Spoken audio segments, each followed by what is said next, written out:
Ya, baik Bapak Ibu, saudara-saudari sedama, Sukihoto, Namo Buddhaya. Ya, jadi hari ini Bante bawa Anda jalan-jalan lagi ya. Ini ke tempat suci yang namanya Taman Rusa Isipatana ya. Ini apa ya? Mod kangen India ya. Rencana mau ke India tapi nggak bisa karena masih lockdown. So, ya kasih foto aja biar Bapak Ibu bisa juga punya aspirasi datang di tempat ini. Ya, Bapak Ibu, hari ini kita kembali akan membacakan yang namanya Nidikanda Sutta. Kemarin kita sudah membahas Nidikanda Sutta di bait yang pertama dan kedua ya. Jadi hari ini kita akan bacakan kembali di bait ketiga. Jadi karena masa sekarang masa normal ya, masa transisi dari PSBB, jadi Anda juga sudah mesti ke kantor, ke toko ya. Jadi itu adalah mengumpulkan harta. Nah, hari ini kita akan membahas harta apa yang bisa dikumpulkan. Pada syair ketiga dalam Nidikanda Sutta, Buddha menyebutkan bahwa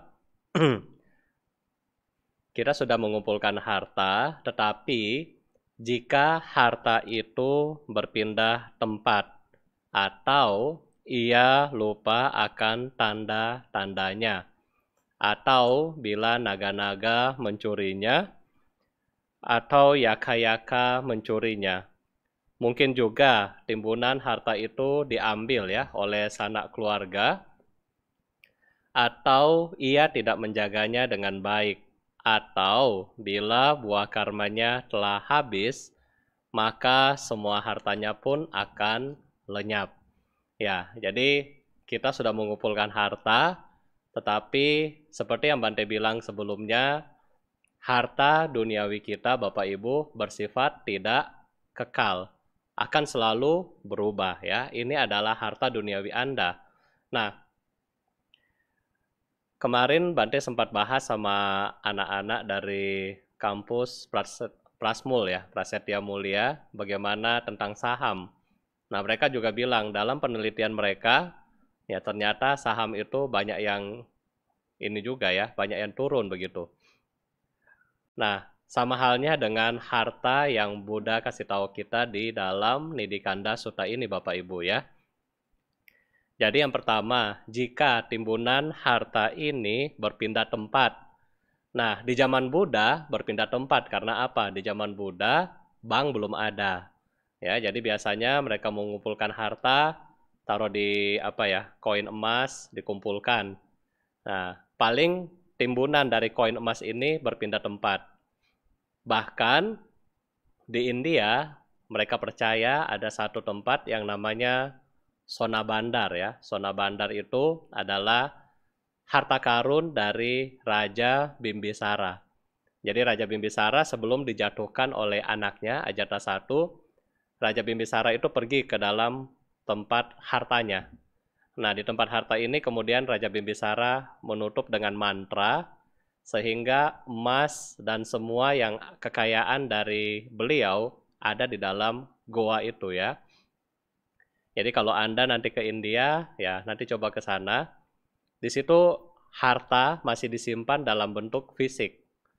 Nah, sekarang di dalam era modern ini, timbunan harta Anda berpindah bagaimana? Sekarang sangat gampang Bapak Ibu ya.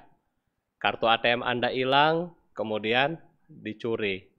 Ya kan? PIN Anda diambil oleh orang lain. Mungkin yang punya e-banking, e-bankingnya diambil sama orang lain, dan seterusnya. Jadi zaman sekarang pun, harta kita masih bisa berpindah tempat ya. Apakah hilang, dan seterusnya. Atau juga disebutkan ia lupa dengan tanda-tandanya.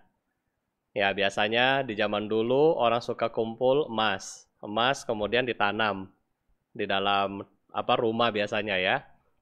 Nah, kalau mungkin sudah lupa, kadang-kadang dia lupa di mana ya emas yang disimpannya.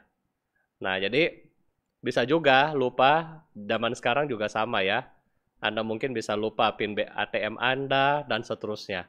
Jadi, kalaupun kita suatu saat lupa, kita juga tidak bisa menggunakan harta yang kita sudah kumpulkan.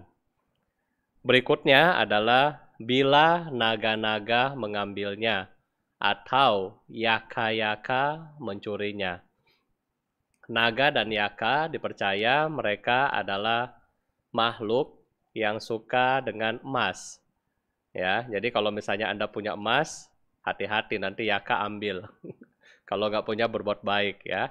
Jadi yaka sama naga biasanya dipercaya mereka tinggal dan menjaga harta karun ya. Jadi yaka dan naga. Mungkin juga timbunan harta itu dicuri oleh sanak keluarga Anda. Ya, sanak keluarga kita untuk mencuri harta Anda ya itu sangat gampang ya.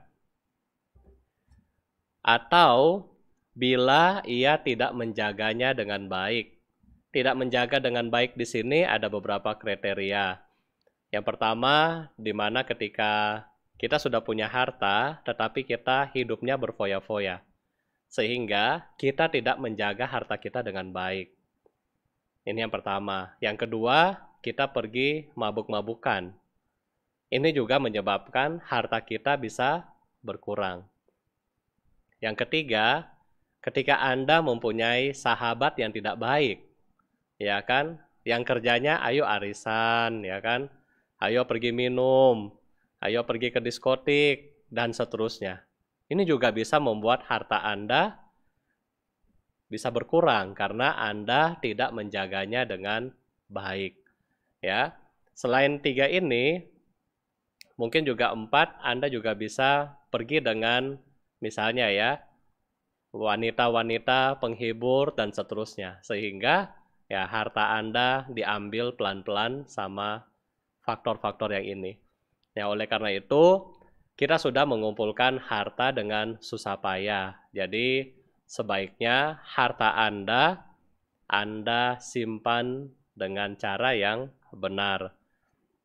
Dan paragraf yang terakhir, atau bila buah karmanya telah habis, maka semua hartanya pun akan lenyap. Ya, jadi banyak juga Bante ketemu beberapa orang, mereka ketika di masa muda, mereka sangat kaya, sangat luar biasa.